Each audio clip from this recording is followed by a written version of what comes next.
Class 12-এর ভূগোল geography chapter 4। তোমরা সবাই মন দিয়ে শোনো আর লেখো, আর সবাই লাইক অ্যান্ড সাবস্ক্রাইব দিয়ে দাও। এখানে হেডিং হচ্ছে জীব বৈচিত্র্যের সংরক্ষণ। তার জীব বৈচিত্র্যের সংরক্ষণ কাকে বলে? পৃথিবীর সৃষ্টিশীল জীব বা প্রাণী বা উদ্ভিদকে আমরা যেভাবে তাদের বৈচিত্র্যকে আমরা যেভাবে টিকে রাখার চেষ্টা করি, অর্থাৎ সংরক্ষণ করার চেষ্টা করি, তাকে জীব বৈচিত্র্যের সংরক্ষণ বলা হয়। জীব বৈচিত্র্যের সংরক্ষণ কেন প্রয়োজন? জীব বৈচিত্র্যের সংরক্ষণ প্রয়োজন কারণ এই জীব যদি পৃথিবীতে টিকে না থাকে তাহলে মানুষের এবং সকল জীবেরই বেঁচে থাকা সম্ভব না, সকলের অস্তিত্ব বিপজ্জনক অবস্থা থাকে। অর্থাৎ প্রথমেই আমরা বলি উদ্ভিদ, আমরা যেভাবে বৃক্ষছেদন করা হচ্ছে যাতে উদ্ভিদ যেভাবে বিনষ্ট হচ্ছে, এবং উদ্ভিদ যদি ভবিষ্যৎ প্রজন্মে না থাকে তাহলে কোনো প্রাণী এবং মানুষও সে কোনো অক্সিজেন পাবে না এবং মানুষের পক্ষে বেঁচে থাকাই সম্ভব হবে না। উদ্ভিদ সালোক সংশ্লেষ পদ্ধতিতে অক্সিজেন ত্যাগ করে। খাদ্য যখন উদ্ভিদ যখন সালোক সংশ্লেষ পদ্ধতিতে সরকারি পদ্ধতিতে নিজের খাদ্য তৈরি করে তখন সে অক্সিজেন ত্যাগ করে কার্বন ডাইঅক্সাইড নেয়, ফলে বাতাসে বিষাক্ত কার্বন ডাইঅক্সাইড গ্যাসটা উদ্ভিদ গ্রহণ করে এবং অক্সিজেন প্রাণদায়ী অক্সিজেনের দ্বারা পৃথিবীর সকল সৃষ্টিকে বাঁচিয়ে রাখে। এবং এই উদ্ভিদ না থাকলে প্রাণী তার প্রয়োজনীয় খাদ্য পাবে না। উদ্ভিদ থেকে প্রাণী বিভিন্ন খাদ্য তার খাবার পায় এবং বিভিন্ন আশ্রয় বা পোশাক সব কিছুতে সহায়তা করে। সে মধু পায়, মোম পায়, সব কিছুতে সহায়তা করে, এগুলো সে পাবে না।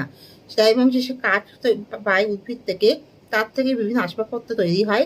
বন সম্পদ, কৃষি সম্পদ সকল কিছুই বিনষ্ট হবে এবং শিল্প সম্পদের বিনষ্টি দেখা দেবে।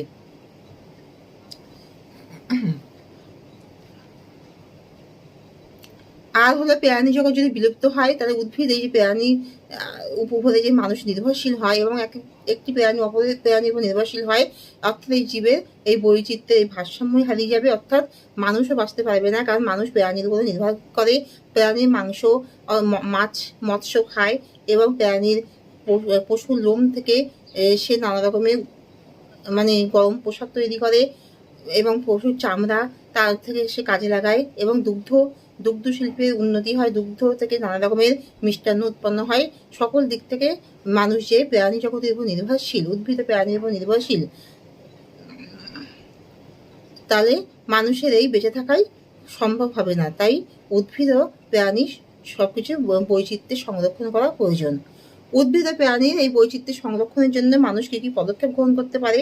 মানুষ প্রথমে বৃক্ষ ছেদন করা বন্ধ করতে পারে, অর্থাৎ বৃক্ষ যাতে চারিদিকে যথাযথভাবে রোপণ করা হয় এবং মানুষের কৃষি সম্পদ যাতে যথেষ্ট উন্নতি লাভ করে সেদিকে সহায়তা মানুষকে সেই দিকেও দেখতে হবে, দৃষ্টিভঙ্গি দিতে হবে। অর্থাৎ চারিদিকে যেন বৃক্ষ যথেষ্টভাবে রোপণ করা হয় এবং সব বৃক্ষ যাতে নির্দিষ্ট জায়গা থেকে ছেদন করা না হয়, তার জন্য মানুষ যাতে তার প্রয়োজনীয় অক্সিজেন এবং তার বেঁচে থাকার